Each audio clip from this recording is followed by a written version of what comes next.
Hi, my name is Vickie Fairchild. I'm here again with my sister Selma, and we're going to talk today about grace. Okay. And what I mean about grace is that ability to give the other person the benefit of the doubt, to understand that we're all doing the best that we can, and that maybe they didn't intend it that way. Right. And I'm going to start out with something a little hard. Okay. And you don't know what I'm going to talk about. Okay. So as I have spoken about, Joshua was one of the reasons I became a school psychologist.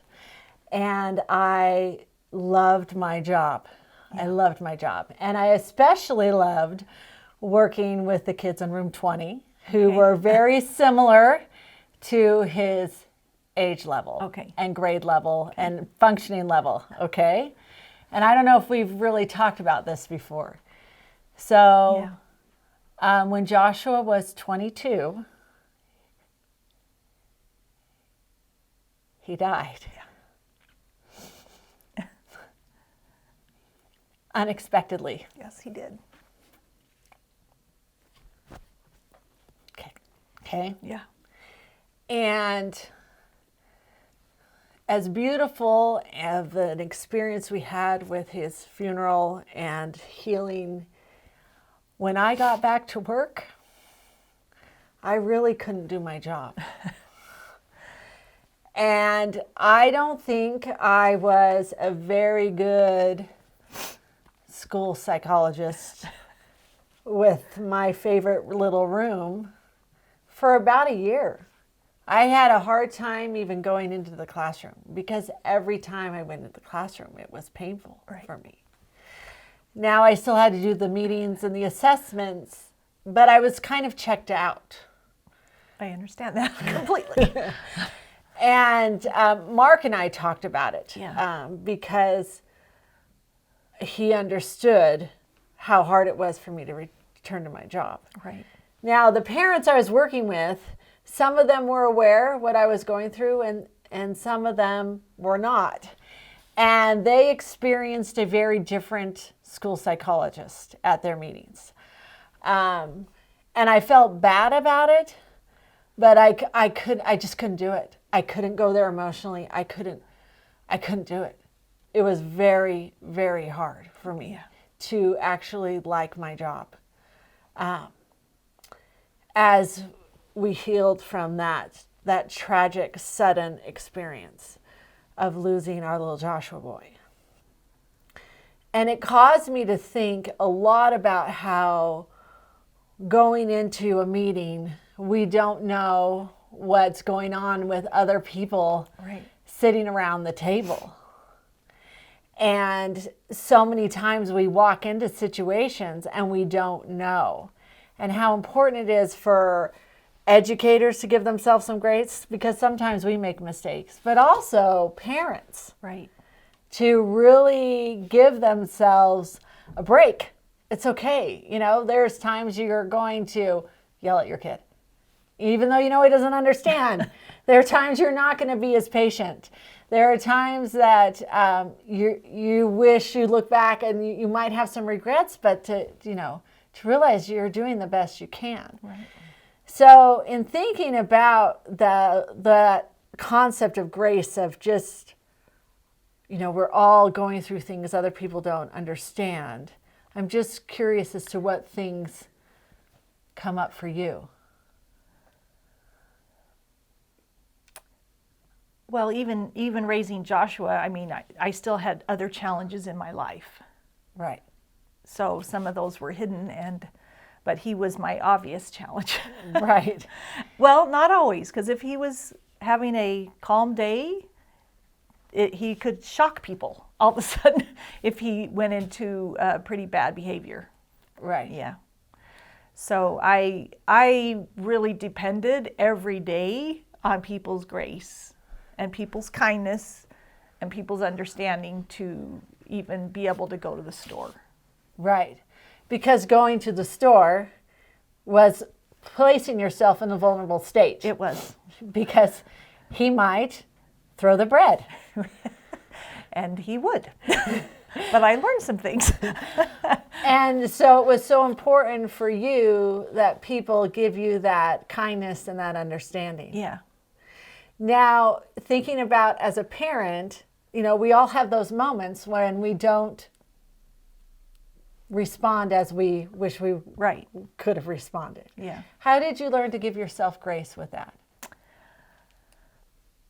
I think, boy, that's a hard question. But what I learned in any situation where he was out dealing with the public, whether it was at the store or the park or the video store, anywhere, was to make sure that I was also showing people grace, because I knew that the reaction might be negative. Right. And that it possibly could be negative. And I would actually ask strangers for help in small ways, or I would give brief little explanations of why he was doing something very confusing. So I want to go back to you asked them for help. Can you give me an example of that? Because that's a very interesting way of teaching people and allowing them to understand and give you grace. yeah. So the grocery store, for example, if I didn't have a sitter and I had no choice but to bring him to the grocery store, I wouldn't do a huge grocery shopping because that wouldn't work. But he went from sitting in the front of the cart to then I could pick him up and sit him in the back. So I would have to put my groceries here as far away from him as possible, but he did throw a lot, and that was a constant challenge. So I would go get paper towels first, for example, because they were not going to break. And they were big, and so he would notice them. Right. So I would have paper towels in the cart, and he liked to throw them at the other carts. So I would see a stranger coming and say, can he throw these paper towels in your cart? Yes. And can you keep them there? Because if you give them back, he might get upset. Because to him, he was giving them paper towels. Right. And people responded when I just said, hey, because I tried to do it before the paper towel flew in their cart. And he did say hi a lot. So I also said hi to people. Right. So we did meet most people in the store. And I think one of my heartwarming stories that was a great story about grace was going down the aisles, and I was coming toward a man in a cart, and I didn't know if I was going to have to say anything to him, but before I got to him, he leaned down to Joshua's level and he goes, hi. And I knew he'd been watching Joshua say hi to everybody else. And it just went, oh, wow. He understood what Joshua needed, and he just saw him for those few minutes. Or I don't know how often he saw him, but somewhere in that store he noticed. He noticed. Joshua needed to say hi. And he gave you grace. Right. And he helped you. And I wish I could thank him, but he, I think, hopefully I did, I have no idea. But I thank him now, and many of the others who did the same thing. So you're kind of avoiding my question. Oh, what's the question again? My question about giving yourself grace. Giving yourself the permission to make mistakes. Oh, well, you just do. I don't want to remember them all. But we're all going to make them. You're going to make them. Right. Especially raising a special needs child. Right. I mean, it's hard enough raising a child that has typical development. Right. But when you're going in blind, like you said, there were things that you didn't realize he could do. Right. And that was okay because you didn't have a Joshua manual. I didn't. I still don't. It was the work in progress. Yeah. But I think looking back and you look at all these things, when we are dealing with each other and especially with parents, to understand they are doing the best they can. And for those people in that grocery store, not to say, what is that big kid doing sitting in the back of the cart throwing paper towels, but to understand that you were doing the best that you could in that moment when you had to get to the store and he had to come with you. Right. And that you needed them to give you grace. Yeah.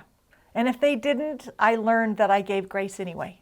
Yes. Because they really didn't understand. Yeah. And it was okay. And that's Because they fine. usually understood within a few minutes. Yes. Yes, they did. So the thing we need to remember when we're talking about grace is how important it is to give to ourselves, to the parents, to the special educator who may be dealing with something you don't know Right. about, to the people we meet in the store. Right. And we're doing this not only for each other, but for the child. Right. Who needs it more than any of us. Yeah. Who's just doing the best that they can Yes. to navigate this scary world. Yeah. Thank you so much. You're welcome.